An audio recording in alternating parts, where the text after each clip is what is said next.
तो दोस्तों आज हम फिर से आपके लिए लेकर आए हैं देश दुनिया की सभी ताजा बड़ी खबरें। फटाफट एक एक कर विस्तार से आज आपको बताएंगे, तो वीडियो को अंत तक जरूर देखें। दोस्तों पहली खबर में आपको बता दें कि रामनवमी जुलूस पर हुई हिंसा को लेकर मुस्लिम देशों से मोदी सरकार को लगा बड़ा झटका। मुस्लिम देशों ने मोदी सरकार को फटकार लगाते हुए भारतीय मुसलमानों की सुरक्षा करने का दिया आदेश। भाजपा को मुस्लिम देशों से झटका। वहीं आपको बताएंगे दोस्तों की यूपी निकाय चुनाव में बीजेपी सबसे ज्यादा मुसलमानों को देगी टिकट। उत्तर प्रदेश में योगी ने किया ऐलान। वहीं आपको बताएंगे दोस्तों की गुजरात में आम आदमी पार्टी के विधायक ने गुजरात के 2 टुकड़े कर अलग राज्य बनाने की है मांग। कहा यह राज्य होगा आदिवासियों का। वहीं आपको बताएंगे दोस्तों कि बंगाल हिंसा पर बोली ममता बनर्जी, वाम और राम ने हमारे खिलाफ मिलाया है हाथ, इसलिए बंगाल में फैल रही है हिंसा। वहीं आपको बताएंगे दोस्तों कि अतीक और मुख्तार को लेकर लापरवाही बरतने पर यूपी की 3 जेलों के सुपरिंटेंडेंट को योगी सरकार ने किया सस्पेंड। वहीं आपको बताएंगे दोस्तों कि बिहार हिंसा पर ओवैसी ने नीतीश को घेरा, तो जेडीयू ने किया पलटवार। अमित शाह को बताया ओवैसी का आका। तो दोस्तों सभी खबरों को आपको एक एक कर बताने वाले हैं।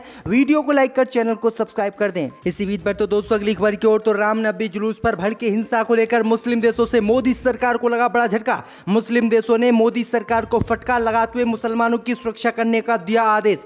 दोस्तों आपको बता दें कि पिछले हफ्ते रामनवमी जुलूस पर हुई पश्चिम बंगाल, बिहार, गुजरात और महाराष्ट्र में हिंसा को लेकर मुस्लिम देशों से मोदी सरकार को बड़ा झटका लगा है। इस हिंसा का मुस्लिम देशों ने विरोध करते हुए मोदी सरकार को फटकार लगाई है और मुसलमानों की मोदी सरकार द्वारा रक्षा करने की बात कही है। दरअसल आपको बता दें कि मुस्लिम देशों के संगठन ओआईसी ने हिंसा को मुसलमानों के खिलाफ संगठित हमला करार दिया है।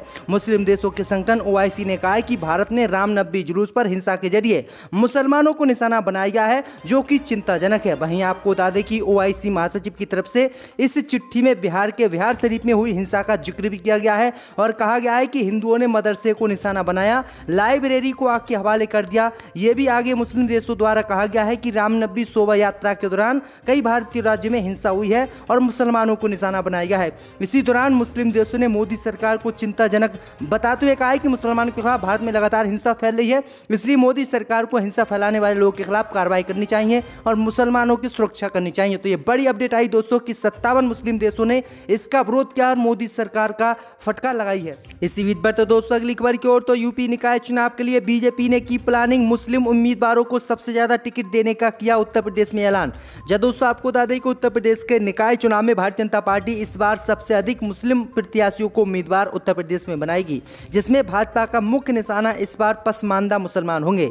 दरअसल आपको बता दें कि हाल ही में भाजपा ने अल्पसंख्यक मोर्चा की ओर से पसमानदा मुस्लिम बुद्धिजीवी सम्मेलन का आयोजन किया था। इसके बाद सूफी संतों के साथ संवाद और हाल ही में मोदी के मन की बात की 12वें संस्करण को उर्दू किताब के तौर पर अनुवाद बांटने की तैयारी चल रही है। इन सभी तरीकों को बीजेपी के मुस्लिम तबके से जुड़ने की कवायद के तौर पर देखा जा रहा है। मुस्लिम बहुल इलाकों के लगभग 800 वार्ड नगर पालिका और नगर पंचायत सदस्यों की सीटों में मुस्लिम प्रत्याशी उतारे जाएंगे। तो ये बड़ी अपडेट आई दोस्तों की पहली बार बीजेपी मुसलमानों को उम्मीदवार बनाएगी। इसी बीच पर तो दोस्तों अगली खबर की ओर, तो बंगाल हिंसा पर बोली ममता बनर्जी, वाम और राम ने हमारे साथ किया धोखा। दोस्तों आपको बता दें कि पश्चिम बंगाल के खैजुरी में रैली करते हुए राज्य की मुख्यमंत्री ममता बनर्जी ने विपक्षी दलों पर निशाना साधा। ममता बनर्जी ने कहा कि वाम और राम ने हमारे खिलाफ हाथ मिला लिया है। ममता बनर्जी ने निशाना साधते हुए कहा कि विपक्षी नेताओं की ओर से दूसरी जगह जाकर हिंसा करने के संकेत मिल रहे थे। ये किस प्रकार का धर्म है? ये लोग हिंदू धर्म को दूषित कर रहे हैं। मेरा मानना है कि वे ना तो हिंदू हैं और ना ही मुसलमान हैं, जो हथियार और बंदूकें लेकर चलते हैं और इंसानों को मारते हैं और घरों में आग लगाते हैं। वे ना हिंदू हैं और ना ही मुसलमान हैं, ये सिर्फ बीजेपी के गुंडे हैं। सीएम ममता बनर्जी ने कहा है कि बंगाल में अन्य धार्मिक हिंदू त्योहारों पर कभी भी हिंसा नहीं होती है, लेकिन आखिरकार बीजेपी वाले और राम का नाम लेने वाले गुंडे हिंसा फैलाते हैं। तो ममता बनर्जी ने यह गंभीर आरोप भाजपा पर हिंसा फैलाने का लगाया है। इसी बीच पर तो दोस्तों अगली खबर की ओर, तो गुजरात के 2 टुकड़े कर आम आदमी पार्टी के विधायक ने अलग राज्य बनाने की मांग। दोस्तों आपको बता दें कि गुजरात में आम आदमी पार्टी के विधायक और आदिवासी नेता चेतर वसाना ने मंगलवार को गुजरात और 3 पड़ोसी राज्यों में आदिवासी आबादी के लिए एक अलग राज्य भील प्रदेश की मांग फिर से उठाई है। गुजरात के नर्मदा जिले में एसटी आरक्षित डेडियापाड़ा सीट से आप विधायक चेतर वसाना ने कहा है कि इतिहास में हमें बताता है कि भील प्रदेश नामक एक अलग राज्य था। लेकिन स्वतंत्रता के बाद उस राज्य को विभाजित किया गया और इसके हिस्से गुजरात, राजस्थान, मध्य प्रदेश और महाराष्ट्र जैसे राज्य में मिला दिए गए। इससे पहले भारतीय ट्राइबल पार्टी के संस्थापक और पूर्व विधायक छोटू भाई वसावा ने भी ये मांग उठाई थी। उनका साफ कहना है कि गुजरात को तोड़कर एक अलग राज्य बनाया जाए और गुजरात को अलग किया जाए। तो ये बड़ी अपडेट आई दोस्तों। इसी बीच पर तो दोस्तों अगली खबर की ओर, तो बिहार हिंसा पर ओवैसी ने नीतीश को घेरा, तो जेडीयू ने किया पलटवार, अमित शाह का उनको बताया आका। दोस्तों आपको बता दें कि एआईएमआईएम के प्रमुख असदुद्दीन ओवैसी ने बिहार और बंगाल में हुई हिंसा को लेकर राज्य सरकारों पर निशाना साधा। उन्होंने कहा कि हिंसा के लिए राज्य सरकारें ही जिम्मेदार हैं। उन्होंने बिहार हिंसा को लेकर सीएम नीतीश कुमार पर जमकर हमला बोला। ओवैसी ने कहा कि नीतीश कुमार और तेजस्वी यादव जानते थे कि ये संवेदनशील इलाके हैं, फिर भी उन्होंने ऐसा कोई भी सख्त कदम नहीं उठाया जिससे हिंसा ना भड़के। वहीं आपको बता दें कि ओवैसी ने कहा है कि इसके लिए राज्य सरकार जिम्मेदार है। उन्होंने कहा कि नीतीश कुमार को हिंसा को लेकर कोई भी पछतावा नहीं है, क्योंकि वह इस सब के बावजूद कल एक इफ्तार पार्टी में गए थे। इस मामले में जेडीयू का रिएक्शन भी सामने आया है। जेडीयू नेता नीरज कुमार ने कहा है कि सबको मालूम है कि ओवैसी बीजेपी की बी टीम है और उनके आका अमित शाह है। तो ये बड़ी अपडेट आई दोस्तों कि जेडीयू ने यह पलटवार किया है। इसी बीच पर तो दोस्तों अगली खबर की ओर, तो तालिबान ने संयुक्त राष्ट्र की महिला कर्मचारियों के अफगानिस्तान में काम करने पर लगाई रोक। दोस्तों आपको बता दें कि जब से अफगानिस्तान में तालिबान की सरकार बनी है तब से तालिबान लगातार महिलाओं पर प्रतिबंध लगा रहा है। इस बीच खबर सामने निकल कर आई दोस्तों कि संयुक्त राष्ट्र के एक प्रवक्ता ने कहा है कि तालिबान ने पूरे देश में संयुक्त राष्ट्र के मिशन के गैर सरकारी संगठनों के लिए काम करने वाली महिलाओं पर प्रतिबंध लगा दिया है। अफगानिस्तान में संयुक्त राष्ट्र सहायता मिशन ने पहले दिन में कहा था कि संयुक्त राष्ट्र की महिला कर्मचारियों को पूर्वी नागरहार प्रांत में काम करने से रोक दिया गया है। दरअसल आपको बता दें कि अफगानिस्तान में लगातार महिलाओं के काम करने पर भी तालिबान रोक लगा रहा है और कह रहा है कि महिलाएं सिर्फ घर में ही काम करें। इसी बीच पर तो दोस्तों अगली खबर की ओर, तो अतीक और मुख्तार को लेकर लापरवाही पर एक्शन, यूपी की 3 जेलों के सुपरिटेंडेंट सस्पेंड। दोस्तों आपको बता दें कि उत्तर प्रदेश जेल में बंद माफियाओं को लेकर शिकंजा कसने के मामले में लापरवाही बरतने को लेकर जेल अधीक्षकों को उत्तर प्रदेश में सस्पेंड कर दिया गया है। यूपी के बरेली, नैनी और बांदा के वरिष्ठ जेल अधीक्षकों को योगी सरकार द्वारा सस्पेंड कर दिया गया है। इन जेलों के सुपरिटेंडेंट पर एक्शन इसलिए हुआ है क्योंकि इन्होंने अशरफ अहमद, अतीक के बेटे अली अहमद और मुख्तार अंसारी पर शिकंजा कसने में लापरवाही बरती। बरेली जेल के अधीक्षक राजीव शुक्ला, नैनी के वरिष्ठ जेल अधीक्षक शशिकांत सिंह और बांदा के अविनाश गौतम सस्पेंड किए गए हैं। इन अधीक्षकों के खिलाफ डीआईजी आरएन पांडे ने एक रिपोर्ट दाखिल की।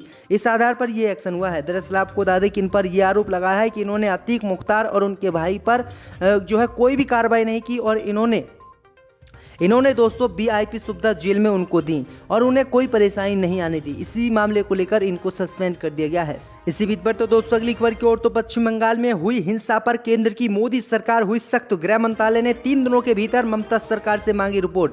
दोस्तों आपको बता दें कि पश्चिम बंगाल में हुई हिंसा को लेकर केंद्र की मोदी सरकार सख्त नजर आ रही है।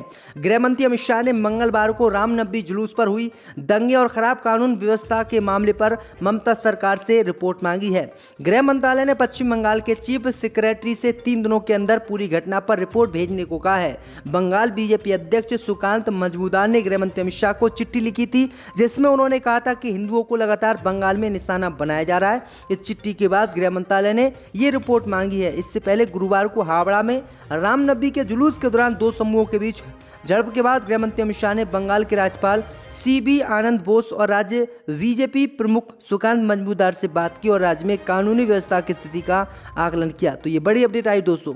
इसी बीच बढ़ते दोस्तों अगली खबर की ओर, तो 26,000 मजदूरी भत्ता, अमीरों से ज्यादा टैक्स की मांग, केंद्र के खिलाफ रामलीला मैदान में आज किसान करेंगे आंदोलन।